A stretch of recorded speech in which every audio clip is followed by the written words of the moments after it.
So let's take a look at how you can create Azure database for MySQL flexible server. Right, so we logged into Azure portal, and from here we can go to services, and here within the list you can see option for Azure database for MySQL server. Click on this, right? And once you do that, what we can do is we can click on create to create the MySQL instance. So between these two options, flexible server and WordPress plus flexible server, you pick the first one, which is flexible server here. Now there was single server option, but it is soon being retired. So such type of things do happen. So in your case, you just have to pick the simplest option for setting up MySQL. Click on create. Now here you see on the right there are estimated costs and all the details. On the left you have project details to add, your subscription, resource group, then your server name, region, MySQL version, and workload type. So currently we are testing, so we will use for development or hobby projects. There is also tier 1 business critical workload, and for smaller medium sized business can use that, right? There is storage and compute selection you can configure. You can choose how many CPU and RAM to use along with storage, right? That you can pick here, and then click save and come back to flexible server. Then you pick high availability option. So based on your zone selection you can also configure this, right? And then there is authentication option. So in case of MySQL you can just use your name and password, that's authentication 1. Then Azure Active Directory, that's second, and then MySQL and Azure Directory as a third mixed authentication option. Now in admin user, here I can add my username then password and click on review create, right? So pretty much we are setting things up, and once we set everything we can see that it has created the instance, right?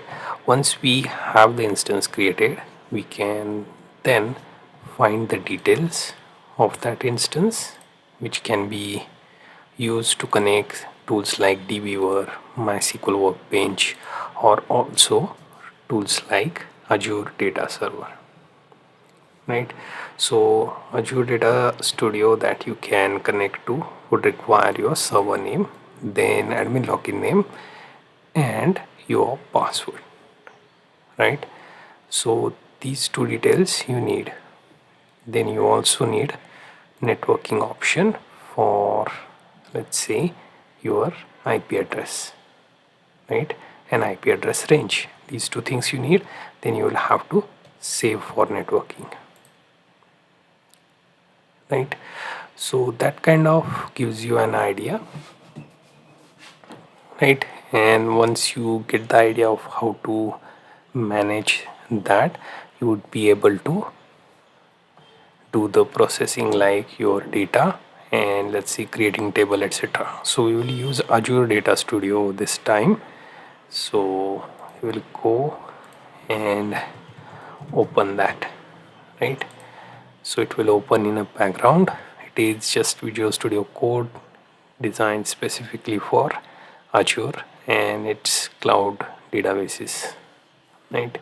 So we'll see how to use that to connect this particular MySQL instance to that desktop application. Now while we are doing this, we have to pay attention to one thing, which is extension.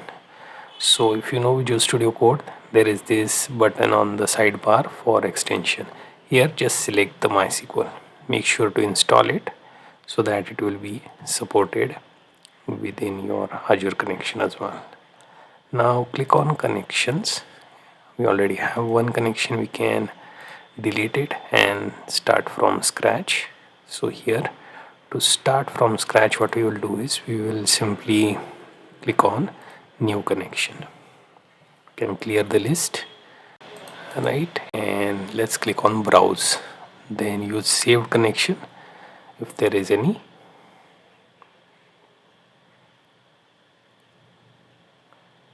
Right, we can refresh that, see there is Azure or not.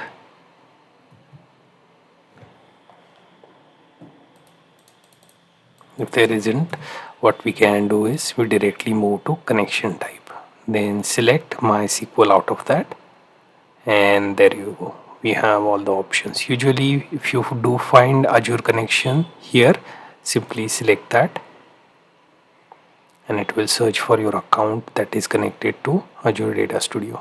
If not, you can always click on sign in option, give your username and password. As you can see, this is my detail here.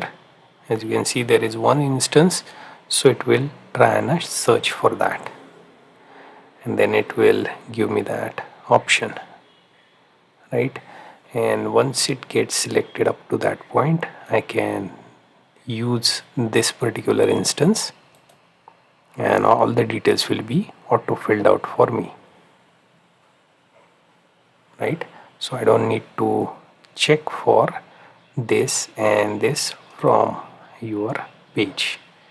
Azure Data Studio has managed to fetch those details and put it here. I don't even have to choose database name if there isn't any. All this will be done by fetching the details. Now let's paste the password here and click on connect. Right. Now once you made the connection, you can see that in your Azure Data Studio that you have database, character state, system database user and table space. Currently we don't have any database, so what we can do is we'll simply click on new database and then here it will load all the default. So here I don't want this big file or etc. UTF-8 16 Unicode would be more than good enough for me. So here you can see you don't have much options here, considering it is limiting you with that. So UTF-8 or UTF-16, we will just keep the default. So instead of this Chinese CI, we can choose big 5 bean. If you want, just use the UTF, best option, UTF-32 or UTF-8. Let's go with UTF-16. UTF-16 general CI. Now here let's pick database called sample and click create. You can also name this demo if you want, doesn't matter. So we'll create the database first.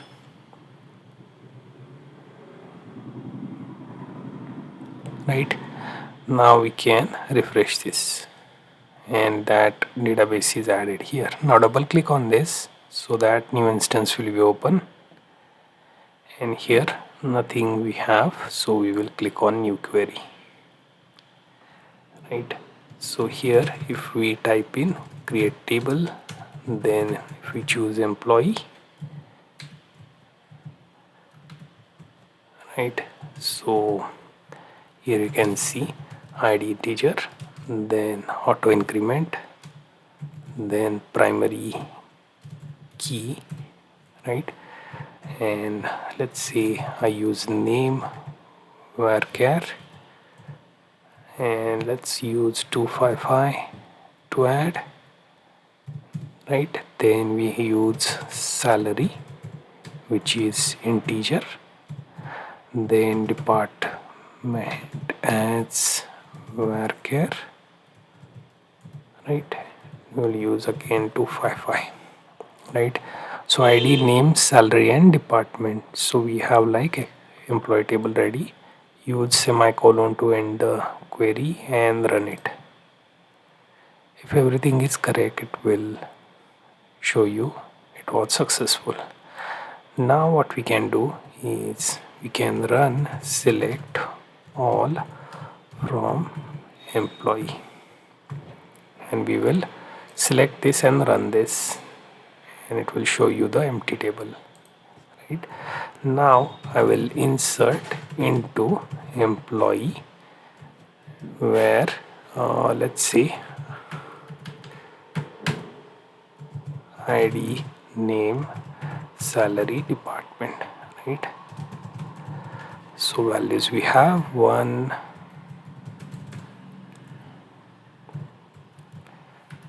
right? So here we have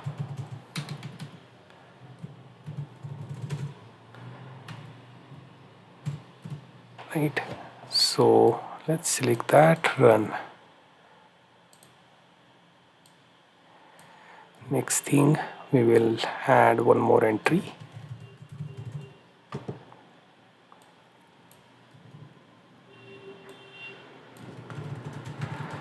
Right, now let's select this, run.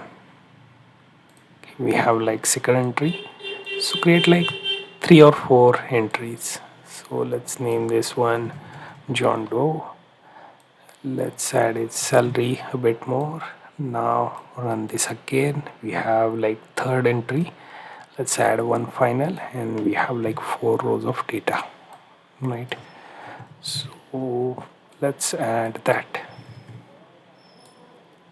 Okay, now we have 4 entries. We will select everything, and there you go, result is we have like these 4 people within employee table.